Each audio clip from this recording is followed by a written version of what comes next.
Hey everyone, Ruben here. So I was just leaving my jiu-jitsu class, and a friend of mine asked me, he's like, "Hey Ruben, what's the best way to approach a dog?" And I told him, "You don't, right?" So he asked me this because he got bit by a dog. It was his friend's dog. They were meeting outside. He told him to give the dog a treat, and when he did, the dog bit him in the leg. And my friend's like, I love dogs, but now I'm definitely a little more off-put, right? He's a little like, he's kind of afraid of them, right? It creates some trauma, being bit by a dog. And I think to add to it, right, it's like his friend is trying to give him instructions on how to best do this, and his dog still bit him, And so going back, I told him, I was like, the best way to approach a dog is you don't approach the dog. You always let the dog approach you, and I think it's also important to understand that just because a dog is approaching you doesn't mean it's an invitation to pet them or something like that, right?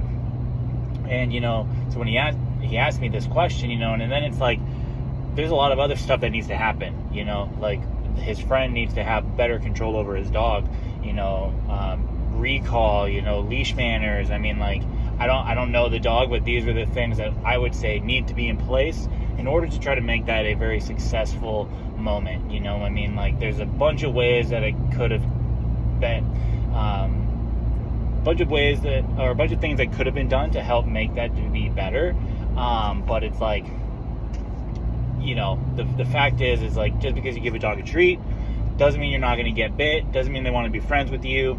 And so going back, right, it's like you want to make sure that you can like call your dog out of things. You want to make sure you can recognize when they're feeling tense or unsure or something like that, and act accordingly, right? Like if this was me, it would be like, all right, my dog's going to be in my crate first, and then my friend's going to come in, and then I'm going to say, hey friend, can you like just ignore my dog, right? It's like you take this approach of like, oh hey, you have a dog, cool, right? Not like, hey, you have a dog, because that's just going to put pressure on the dog. It's going to just put like social pressure on them, and it can just add stress, right? So having the dog in the crate can help to settle them down, and after that you can like bring them out, and then it's like, okay, how does my dog feel right now? Do they feel excited, tense, unsure? Let's work them around this person, instead of trying to force interaction. It's like always focus on coexistence first. And if you can't get that yet, it might need to be in short, little spurts, right? Where you bring your dog out and then you put them away, you bring them out, you put them away. But those things over time are going to get shorter and shorter and shorter, and your need to do those things is going to get shorter and shorter and shorter.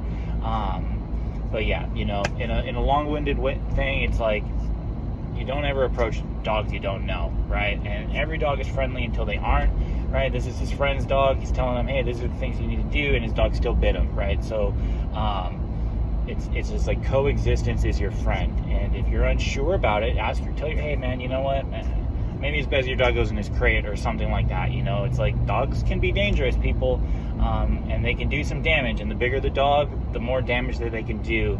And there's just like, there's just lots of little things that go on, and if you're unsure about your dog, maybe hire a professional and have them assess, like have them be the guinea pig and walk you through, like, okay, here's what your dog looks like right now, and these are the things that I would do in order to help bring this down and bring the escalation down, get your dog into a better space before even getting in the same space as another person. So just wanted to share that.